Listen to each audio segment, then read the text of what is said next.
अर्धनारीश्वर भगवान शिव का वह अवतार जिसमें उनका आधा भाग नर का है और बाकी का आधा भाग नारी का।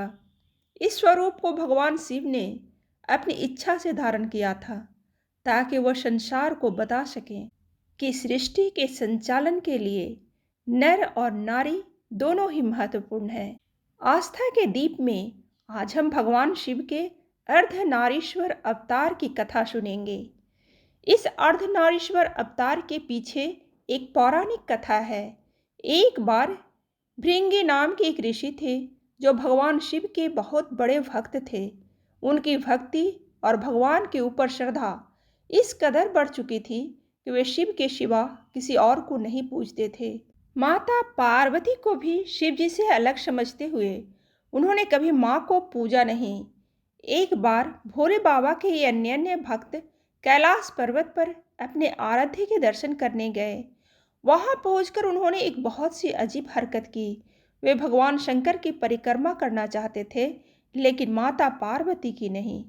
इस पर माता पार्वती ने उन्हें समझाया कि शिव और शक्ति अलग अलग नहीं है, परंतु जब ऋषि श्रृंगी नहीं माने तो माता पार्वती और भगवान शिव एकदम पास बैठ गए। यह देखकर भृंगी ऋषि ने सर्प का रूप रख लिया और केवल शिव जी की परिक्रमा करने लगे। तब शिव और पार्वती ने अपने रूपों को मिला लिया और वे एक हो गए और तब जन्म हुआ अर्धनारीश्वर अवतार का।